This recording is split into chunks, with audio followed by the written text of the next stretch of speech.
নমস্কাৰ বন্ধুসকল, ভিডিঅ'ৰ থাম্বনেইলটো দেখি আপোনালোকে গম পাইছে চাগে আজি জুইত বনোৱা এটা ৰেচিপি লৈ আহিছোঁ মই। জুইত মই সঁচাকৈয়ে বনাই ভাল পাওঁ আৰু হাঁহৰ মাংস বনাইছোঁ আজি। হাঁহৰ মাংসটোতো কথাই নাই, জুইত বনালে কিমান টেষ্টি লাগে সকলোৱে জানে। তো আজি মই বনোৱা ৰেচিপিটো আপোনালোকৰ লগত শ্বেয়াৰ কৰিম এতিয়া। তেন্তে আহক, এয়া চাওক মই জুই ৰেডি কৰি ল'লোঁ, কেৰাহীত তেল দিলোঁ। তেল দি মই সকলোখিনি ৰেডি কৰি লৈছোঁ আৰু মই এয়া সাজি কাচি পুৰি ল'লোঁ। ইয়াত তেল গৰম হোৱাত মই 4টা মিডিয়াম সাইজৰ পিঁয়াজ সৰু সৰুকৈ কাটি লৈছিলোঁ। মই গোটেই পিঁয়াজখিনি দি দিম, অলপমান দিছোঁ আৰু বাকীখিনি পিছত দিম। দি গোটেইখিনি ৰঙচুৱা হ'লেকৈ ভাজি ল'ম। চব মই গোটেইখিনি দি দিলোঁ পিঁয়াজ দি। এতিয়া এইখিনি অলপমান ৰঙচুৱা হ'লেকৈ ভাজি ল'ম।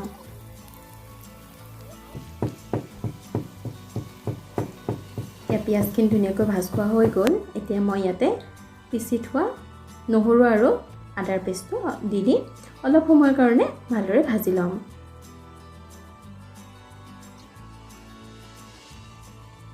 মই এই মাংসটো বনাওঁতে বৰ বিশেষ মা মছলা একেবাৰে ব্যৱহাৰ কৰা নাই। এতিয়া অলপ ইয়াতে হালধি দিলোঁ, হালধি কমকৈ দিছোঁ কাৰণ মই মাংস সানোতেও অলপ দিছিলোঁ। এতিয়া ইয়াতে মাংসখিনি দি দিম। ইয়াতে মই অলপমান হালধি, অলপমান নিমখ আৰু অকণমান জালুকৰ গুড়ি প্ৰায় 1 চামুচমানৰ জোখত আৰু অলপমান তেল দি সানি থৈছিলোঁ। এতিয়া গোটেই হাঁহৰ মাংসখিনি দি ভালদৰে লৰাই ভাজি থাকিম।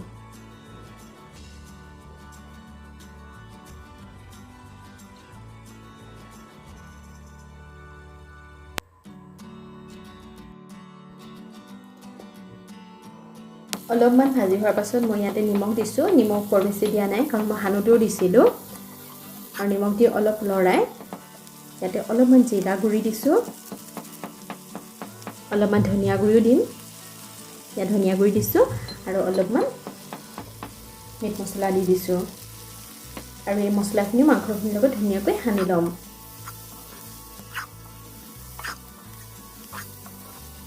ধুনীয়াকৈ সানি ল'লোঁ মই। এতিয়া এইখিনি ঢাকন দি ভালদৰে সিজিবলৈ দিম। মাংসখিনি মই 20 মিনিটমান ভাজি ল'লোঁ। এয়া চাওক কি ধুনীয়া ৰং হৈ গৈছে। আৰু এই 20 মিনিট সময় ভাজি থাকোঁতে মই মাজে মাজে লৰাই আছিলোঁ। আৰু এতিয়া ইয়াতে কাটি থোৱা কোমোৰা আৰু আলুখিনি দি দিছোঁ। মাংসতকৈ কোমোৰা আৰু আলু যেন বেছি তেনেকুৱা লাগিছে নহয়নে বাৰু এতিয়া? কিন্তু ভাজিম যেতিয়া আৰু ভাজি যেতিয়া মাংসৰ লগত কোমোৰাখিনি গলি যাব তেতিয়া একেবাৰে ধুনীয়া হৈ যাব।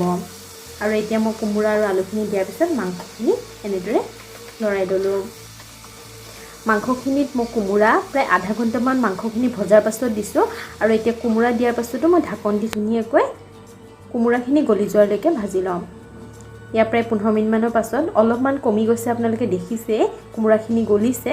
আৰু অলপ তলত লগাৰ কাৰণে মই অকণমান পানী দি এনেদৰে ভালদৰে লৰাই দিছোঁ।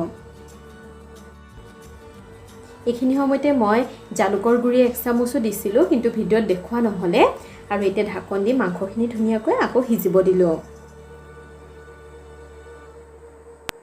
ইয়াৰ প্ৰায় 20 মিনিটমানৰ পাছত কোমোৰাখিনি মাংসৰ লগত ধুনীয়াকৈ গলি গ'ল। আৰু এয়া চাওক মাংসৰ ৰং কি ধুনীয়া হৈছে। মই জ্বলা হিচাপে অকল জালুকৰ গুড়িয়ে ব্যৱহাৰ কৰিছোঁ। আপোনালোকে যদি বেলেগ জলকীয়াও ব্যৱহাৰ কৰিব বিচাৰে তেন্তে কৰিব পাৰিব, কোনো কথা নাই। আৰু এয়া আমাৰ মাংস আৰু কোমোৰাৰ শুকান ভাজি তৈয়াৰ হৈ গ'ল। একেবাৰে চিম্পুলকৈ বনাইছোঁ আৰু একেবাৰে সহজ উপায়েৰে বনাইছোঁ মাংসকণ। আশা কৰোঁ আপোনালোকে ভাল পালে। ভিডিঅ'টো চোৱাৰ বাবে বহুত ধন্যবাদ। যদি ভিডিঅ'টো ভাল পালে লাইক কৰিব, শ্বেয়াৰ কৰিব আৰু যদি মোৰ চেনেলটো নতুনকৈ চাবলৈ লৈছে তেন্তে মোৰ চেনেলটো ছাবস্ক্ৰাইব কৰি ল'ব। ধন্যবাদ।